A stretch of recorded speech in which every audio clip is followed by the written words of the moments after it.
the one thing that I love that she's bringing to her sport, more people want to watch. Caitlin Clark is the reason why a lot of great things is going to happen for the WNBA. But for her individually, I don't think she should get involved on nothing that's being said. Just go have fun, enjoy. People need to realize the Indiana Fever, this is the second year in a row they had the number one pick. So do y'all know what that means? Basketball was supposed to steal the headlines, but the referees somehow dropped a triple-double in controversy instead. Caitlin Clark gets smacked in the face, the whistle apparently enters airplane mode, and suddenly LeBron James decides he has seen enough. When one of the biggest names in sports starts weighing in, you know this story has gone way beyond one missed call. So what happened that pushed LeBron to that point, and why are fans saying the WNBA has an even bigger problem than anyone imagined? So where was all the outrage on this one? Breanna Stewart came over to help on defense, blocked Caitlin Clark's shot, and then caught her flush in the face with her follow-through. It wasn't a light tap. Clark went down immediately after taking the contact. Now here's the interesting part.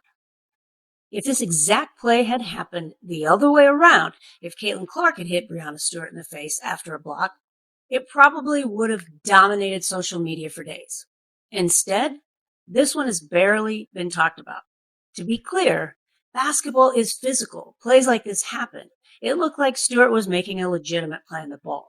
It almost felt like the basketball gods had picked the worst possible weekend to test the WNBA's biggest storyline. Less than 24 hours after Caitlin Clark delivered a performance that instantly earned a place in league history, the conversation somehow shifted away from dazzling passes, impossible shooting, and record books. The thing I wanted to bring up was just, I don't want to call it hatred, but there's definitely like a dislike or vitriol coming her way towards older players. And look, I think we all experienced that to some degree when we first got in the NBA. For sure. Your opponents are not wrapping their arms around you. I had that to a small extent. I was the cocky white kid from Duke, right? You know, I feel like sometimes my teammates hated me. Instead, the basketball world woke up arguing about whistles, missed calls, and one question that refuses to disappear no matter how many times it gets asked. At what point does physical play stop being celebrated as competitiveness and start becoming something the officials simply refuse to police consistently? So it looked like Caitlin Clark has found herself in another situation following another game. This time it's involving Breanna Stewart. Now, Breanna Stewart refused to answer the questions when reporters asked her about that hard foul that she did on Caitlin Clark. Now social media has took it and ran with it. And we know anytime it's involving Caitlin Clark, it's going to grow legs and it's going to get attention. But that wasn't the only situation that happened for Caitlin Clark. She was also fouled hard and given a technical foul following an event involving Jonquel Jones. Jonquel Jones. That debate exploded once again on July 19th, 2026, when the Indiana Fever hosted the defending champion New York Liberty. It was supposed to be another showcase between two of the league's biggest attractions. Caitlin Clark went up for a layup Saturday night against the New York Liberty. Breanna Stewart blocked the shot, but she also slapped her across the face. No foul was called. A referee appeared to watch it happen on a replay and still called nothing. In the same game, Clark picked up her sixth technical foul of the season. Coach Stephanie White said sarcastically that the refs told her that Clark was initiating the contact. But check this out. Clark got a tech for clapping in the previous game. So here's the question. If clapping gets you a tech and slapping gets you nothing, should Caitlin Clark do less clapping and more slapping? Or will it be called then? Instead, the game became another chapter in a controversy that has followed Clark for weeks, leaving fans, analysts, former players, and even NBA superstars wondering why similar incidents continue producing completely different outcomes depending on who is involved. NBA officials, the referees last night, they were egregious. We have a dude, number 42, Rich Jelly Bean or String Bean or Lima Bean, watching Caitlin Clark go up for a layup and get slapped across the face by Breanna Stewart. Now, in fast motion, watching from my TV, I didn't see her get slapped in the face. But the only difference is I'm watching from my TV. Another difference is I don't get paid to watch for things like that. By this stage of the season, the discussion had already stretched far beyond Indiana. Every nationally televised Fever game seemed to produce another replay that spread across social media before the final buzzer even sounded. Clips of Clark absorbing elbows, shoulders, forearms, and hard screens circulated almost immediately after they happened, and every new incident reopened the same debate about whether officials were allowing opponents to cross a line that would not be tolerated elsewhere.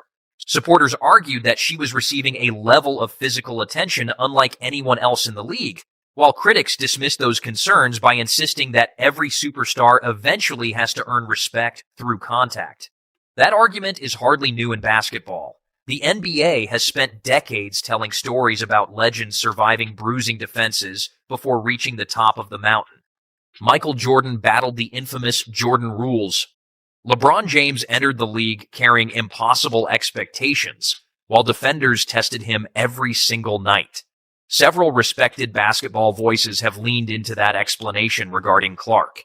They argue that nobody is bullying her, nobody is trying to force her out of the league, and nobody is singling her out because of personal dislike. They believe that she is simply experiencing the reality that comes with being the biggest attraction in the sport. Every defender wants the challenge of shutting her down because that is what happens when someone arrives carrying superstar expectations. According to that line of thinking, hard basketball is still just basketball. Process that. How did you go through that at a young age, coming into the NBA, where the people could have been your teammates, could have been the people you're competing against. They weren't celebrating you. No, not at all. They wanted to kick your ass. Absolutely. Absolutely. I mean, my teammates for sure. There's video evidence of my teammates basically saying like, he's not ready, or there's somebody playing his position, or we're not putting all our faith in the 18-year-old kid, or, all this hype, we've been here, all this, so my own teammates that I had to like be on the floor with, practicing with, on the planes with, in the locker room, in game situations was kind of, just had this kind of, like you said, you want to say hate, but just like animosity. The problem is that those explanations become much harder to accept whenever the replay tells a different story than the box score.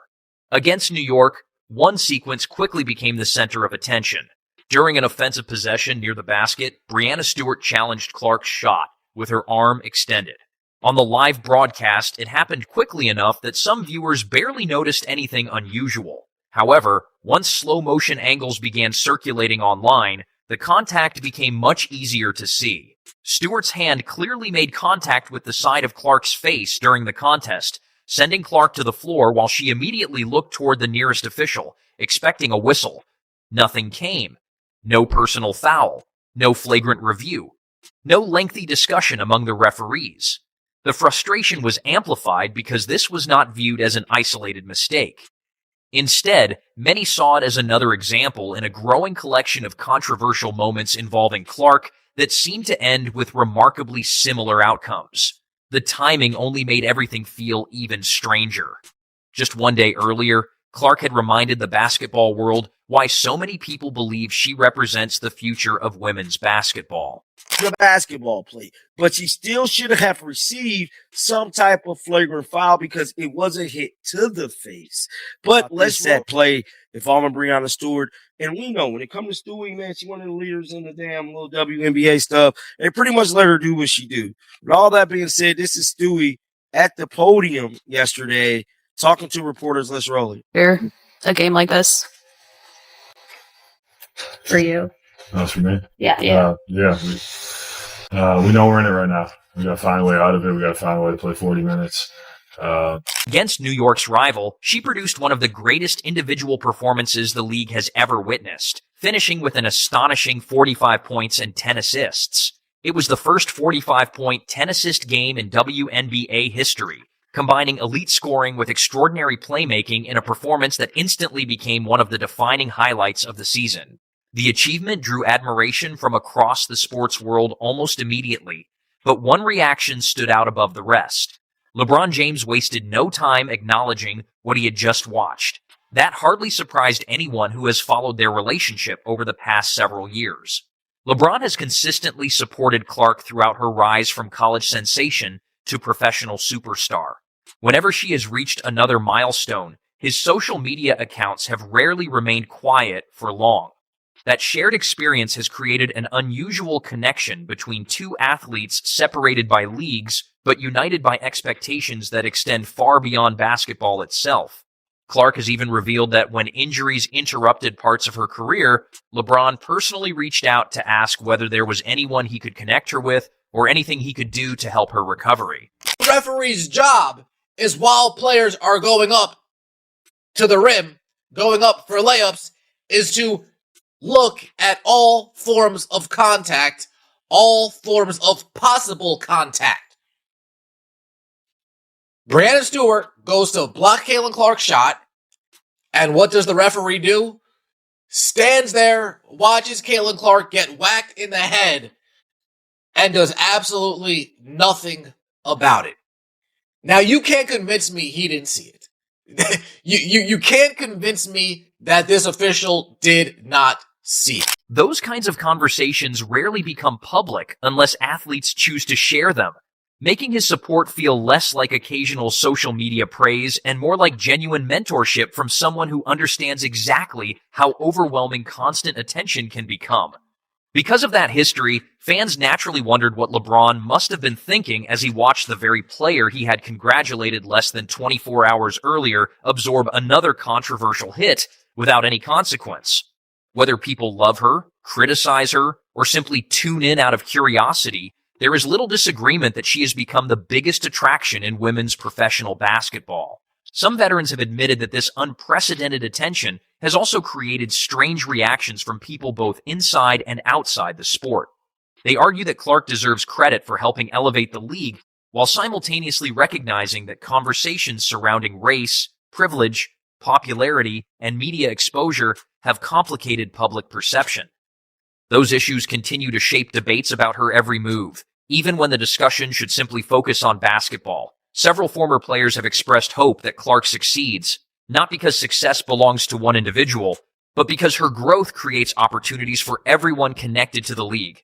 So the Indiana Fever just took on the New York Liberty, and that was a weird game. Weird not in the sense that the Indiana Fever didn't absolutely cook, that Kelsey Mitchell didn't go crazy, and that Caitlin Clark didn't have a lot of great highlights. But weird in the sense that early on in the game, it seemed like the Liberty were about to run away with it and blow the Fever out. And it's not that the Indiana Fever just started playing amazing basketball, which got them back into it. It's that the New York Liberty just stopped hooping. They had 9 turnovers in the third quarter, and they just couldn't buy 3-point shots anymore. Everything just started crumbling randomly. And I mean, early on, the New York Liberty evidently had the refs on their side. They see rising television audiences, larger sponsorship deals, increased salaries, and greater visibility as benefits that eventually spread throughout every roster.